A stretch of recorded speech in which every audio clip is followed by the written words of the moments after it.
Hey guys, Thunder E here and welcome to my AMD 3300X $600 gaming PC build. Now, this is a great way to build a PC of your dreams without spending a lot of money. But before we go ahead and do that, don't forget to enter into our giveaway. We're giving away 3 iPhone SEs on the channel. So use the link down below in the description to enter.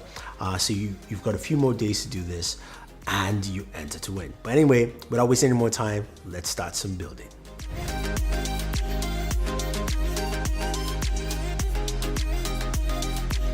So AMD reached out and said, hey, look, we are releasing a brand new processor, and actually 2 of them. I'm talking about the AMD 3100 and the 3300X. These are Ryzen 3 processors, 3rd generation Ryzen, and these are similar to the Core i3 and a low-end Core i5 in terms of just comparability. They're both 4-core processors, of course, 65 watts. Now, they both come with the Rate Stealth CPU cooler, but I was sent this from AMD, so I didn't get the cooler itself, but just letting you know that's the case. Now, the difference here is the 3100 is 99 bucks, the 3300, which we'll be using in this video, is 129. That should give you better balance in terms of bottlenecks when you're thinking of improving, say, your graphics card down the line. Now, next up, what we definitely need is storage. Now, this is where you can actually manipulate the pricing of this build. So we went with a Samsung storage kit here, which is basically it does about 500 to 600 megabits per second. And this NVMe here is priced at $69. You can go with something a little bit cheaper from AData, which is about $49, and there are cheaper versions out there. But I like to use an NVMe because my motherboard supports it, and it has better read and write speeds. So you can go a little bit higher with the 970 EVO, which is about $99 for, again, 256, but I'm using 256 gigabytes of storage in this build. Now, my RAM is from Kingston, and that is the Kingston Fury. It's a 16 gigabyte module. You can, of course, get a dual SIM module if you want to, but that's what I had around here since, of course, we're in the lockdown, and hopefully you guys are staying safe. And it's also cost effective. I think it's about $69 or so.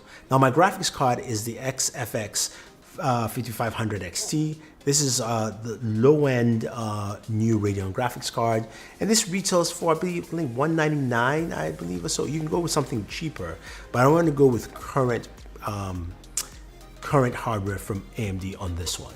Now, my motherboard is the Gigabyte B450M series motherboard.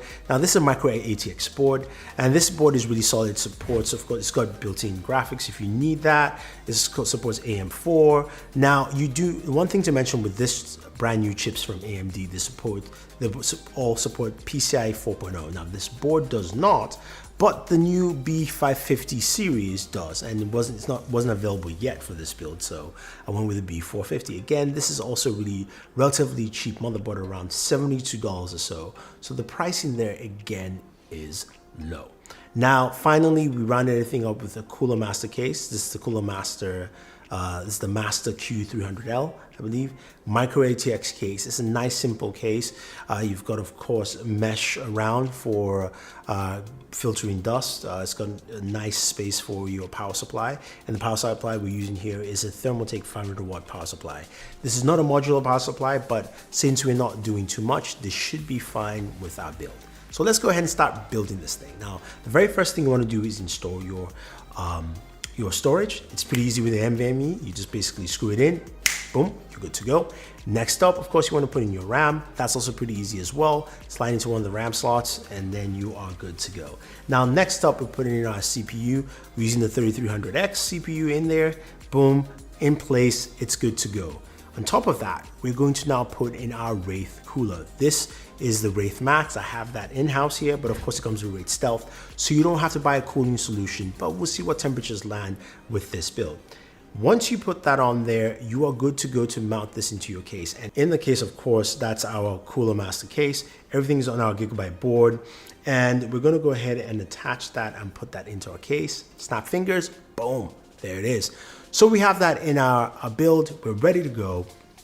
Finally, we're adding, of course, our graphics card and then put in our power supply to connect everything through.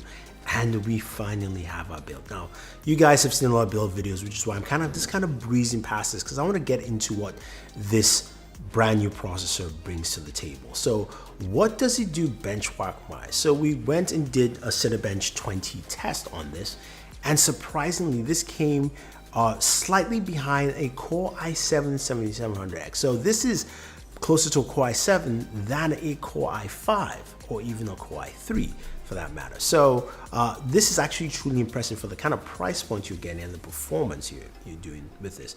Again, this is paired with the XFX 5500 XT. So you're looking at a budget device that really pairs quite well. Now, when it comes to gaming performance and sitting down playing games, that's what we really care about with this in the first place, how this is actually handled. So we're looking at games like Tomb Raider, for instance, Shadow of the Tomb Raider, doing, of course, the inbuilt benchmark test there. We see it very left and right from about low 50s all the way to about 90 frames per second, all at 1080p. High settings on the game, and finally look at the final answers, we see our average FPS is 53 frames per second at high, which is good. So it means we can play this game well, and it loads and runs pretty well. Now, of course, you know I've been playing a lot of Call of Duty Warzone. A lot of people are playing Warzone.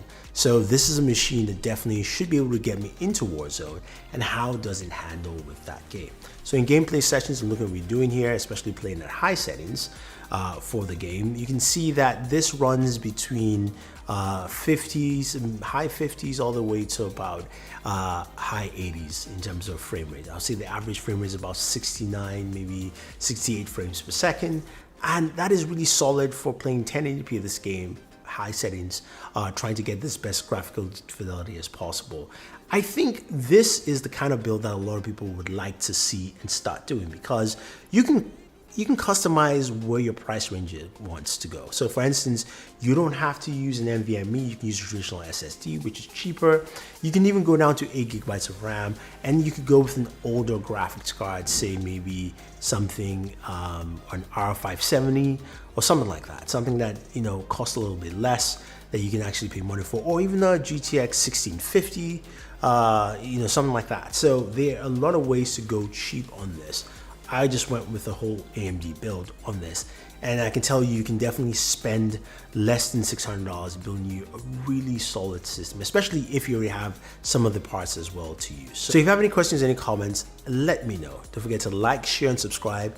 Definitely enter into our giveaway. We're giving away 3 iPhone SEs. Use the link down below to do that.